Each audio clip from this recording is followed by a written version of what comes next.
വിശുദ്ധ ലൂക്കാ എഴുതിയ സുവിശേഷം 6-ാം അധ്യായം. ഇന്ന് 6-ാം ദിവസം. വായിക്കുന്നത് 8-ാം ക്ലാസ്സിൽ നിന്നും ജൂലിയറ്റ് ജോസ്. ഒരു സാബത്ത് ദിവസം യേശു ഗോതമ്പ് വയലിലൂടെ കടന്നു പോകുമ്പോൾ അവന്റെ ശിഷ്യന്മാർ കതിരുകൾ പറിച്ച് കൈകൊണ്ട് തിരുമ്മി തിന്നു. ഫരിസേയരിൽ ചിലർ ചോദിച്ചു, സാബത്തിൽ നിഷിദ്ധമായത് നിങ്ങൾ ചെയ്യുന്നതെന്ത്?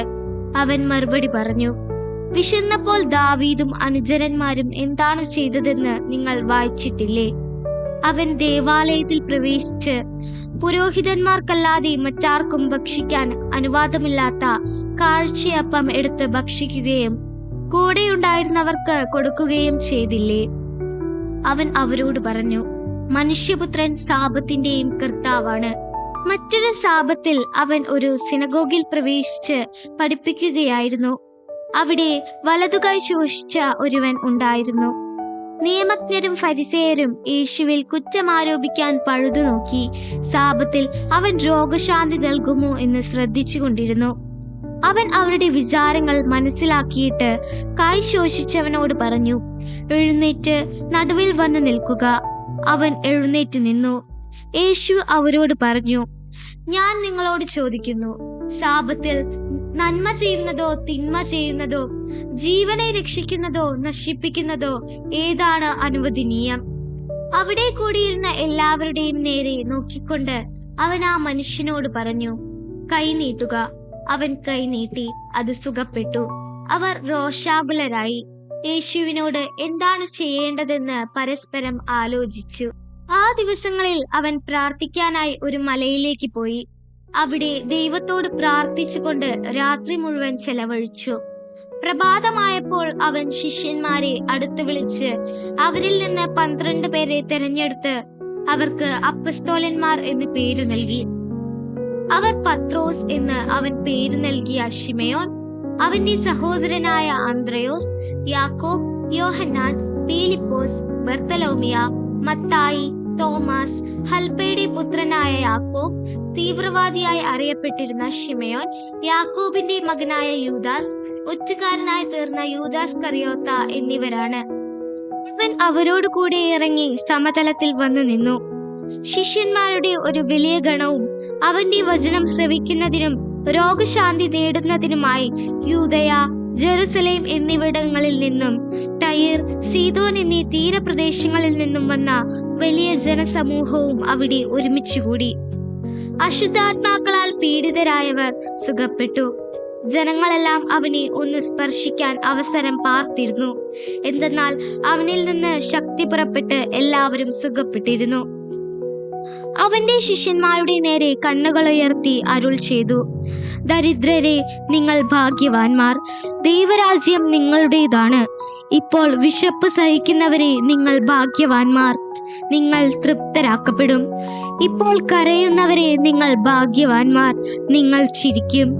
മനുഷ്യപുത്രൻ നിമിത്തം മനുഷ്യർ നിങ്ങളെ ദ്വേഷിക്കുകയും പുറന്തള്ളുകയും അവഹേളിക്കുകയും നിങ്ങളുടെ പേര് ദുഷിച്ചതായി കരുതി തിരസ്കരിക്കുകയും ചെയ്യുമ്പോൾ നിങ്ങൾ ഭാഗ്യവാന്മാർ.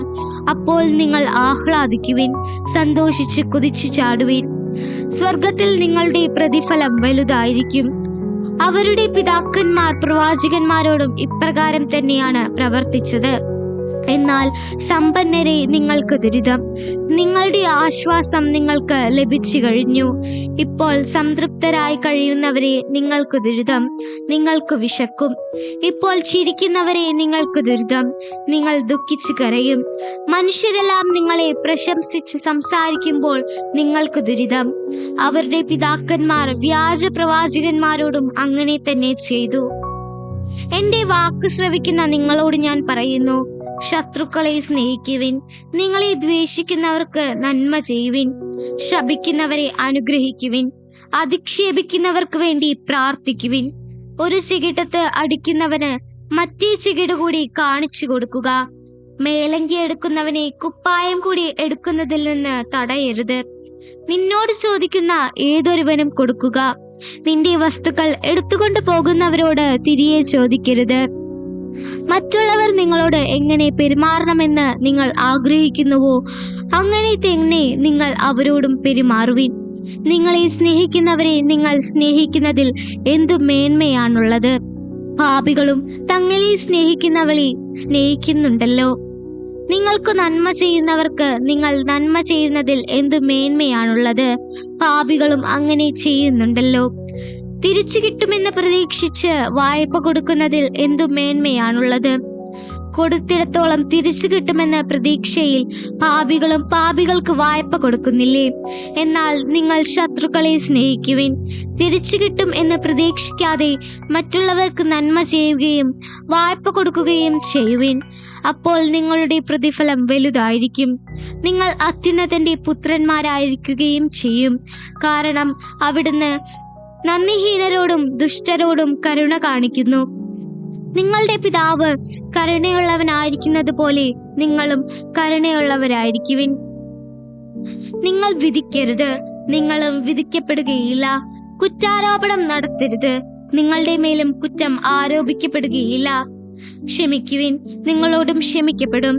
കൊടുക്കുവിൻ, നിങ്ങൾക്ക് കിട്ടും. അമർത്തിക്കുലുക്കി നിറച്ചളന്ന് അവർ നിങ്ങളുടെ മടിയിൽ ഇട്ടുതരും. നിങ്ങൾ അളക്കുന്ന അളവ് കൊണ്ട് തന്നെ നിങ്ങൾക്കും അളന്നു കിട്ടും. അവനൊരു ഉപമയും അവനോട് പറഞ്ഞു, കുരുടന് കുരുടനെ നയിക്കുവാൻ സാധിക്കുമോ? ഇരുവരും കുഴിയിൽ വീഴില്ലേ? ശിഷ്യൻ ഗുരുവിനേക്കാൾ വലിയവനല്ല, എന്നാൽ എല്ലാം പഠിച്ചു കഴിയുമ്പോൾ അവൻ ഗുരുവിനെ പോലെയാകും.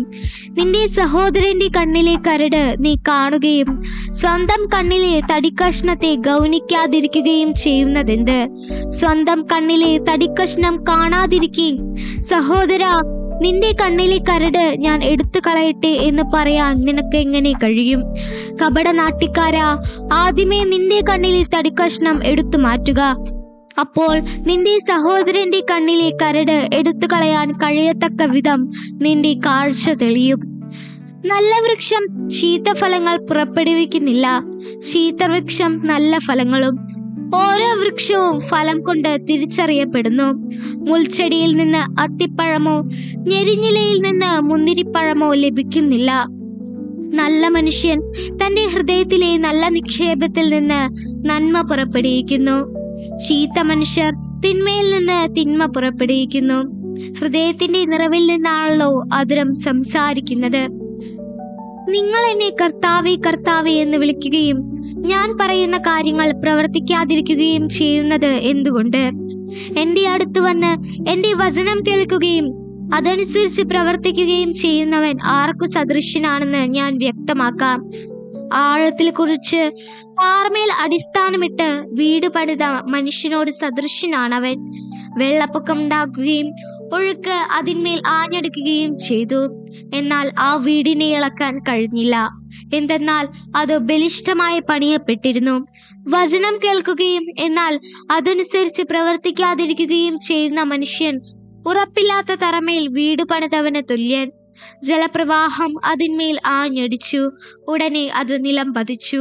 ആ വീടിന്റെ തകർച്ച വലുതായിരുന്നു.